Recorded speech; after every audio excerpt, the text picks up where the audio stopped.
Hello everybody, welcome back to Screenstars. I'm here today to bring you my review for the 2021 horror film, The Deep House. A film that is co-directed by Alexandre Bustillo and Julian Moore, and it stars Camille Rowe and James Jagger.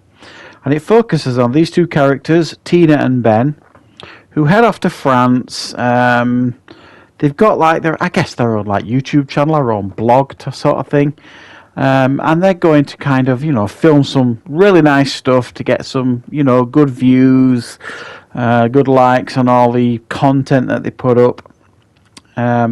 They go to this one site and disappointed to learn that it's pretty much a tourist trap basically, and they're looking for these unique locations to get the best views and stuff. So they're very disappointed initially, and then they are told by a local that just down the way there is a submerged house beneath the lake. So they decide to go with all their equipment and film this quite excitedly. As you can imagine, with this being a horror film, there are some spooky goings on that go on when they get under the water and start investigating this house. Right. What are my thoughts on The Deep House?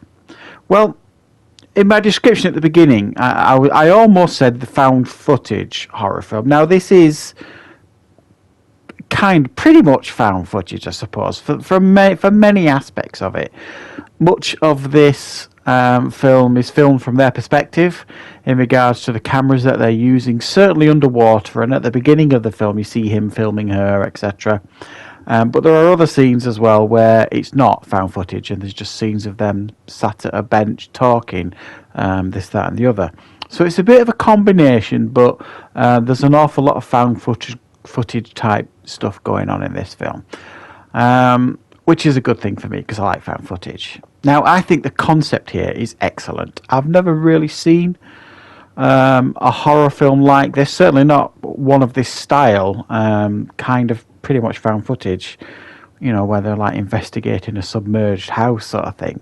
It's an interesting concept that kind of falls flat a little bit. Now, I'll go through some of the positives here. Now, the positives here is I think this film is really nicely filmed. It looks beautiful at times.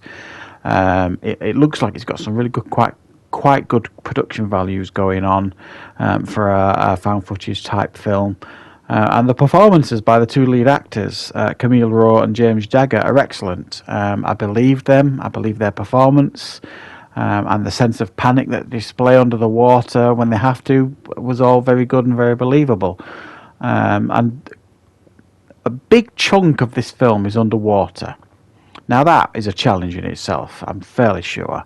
And they pull it off for the most part in the sense of you can see quite a lot, even with, I'll come on to the negatives in a bit.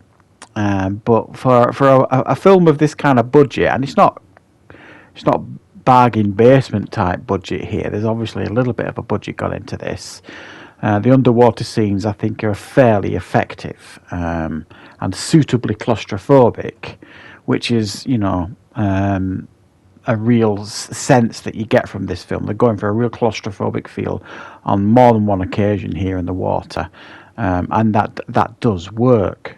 I think what doesn't work with this film is there's too much underwater, which might sound a bit odd with this being like an underwater concept.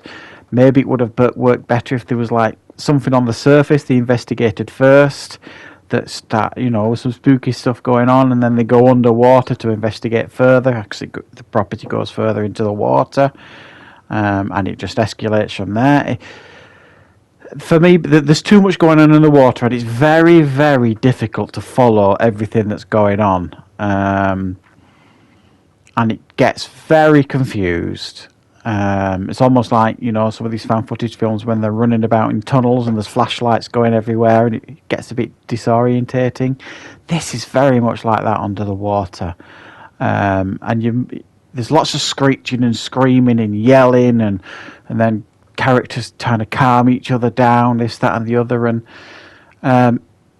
it just makes for quite a confused watch. Now, with this kind of format, that does work, but in smaller doses I felt, and it just felt like as soon as they got under the water and it started escalating, it was just the same thing. It was almost like the same pattern. You'd get a scare, there'd be a panic, there'd be chaos, and you can't tell what's going on. Then they'd calm. Usually the Ben character would calm down Tina, and then boom, it'd go again. There'd be another scare, and then there'd be an escalation again, and it treads similar tropes in the sense of, the way they come in is blocked, so they can't get out the way they came in. For some strange reason, it is now blocked by walls and all this kind of stuff. It's tropes we've seen before, tread over and over again. So for me, it actually became too generic and too similar and too routine. And what should have been really unique ended up not being particularly unique at all. But there are a couple of decent scares here and there, and some of the scenes are effectively filmed underwater.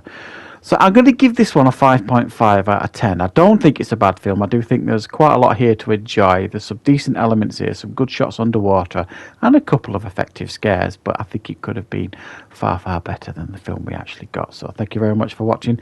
I will be back with plenty more reviews and content on the channel very, very soon.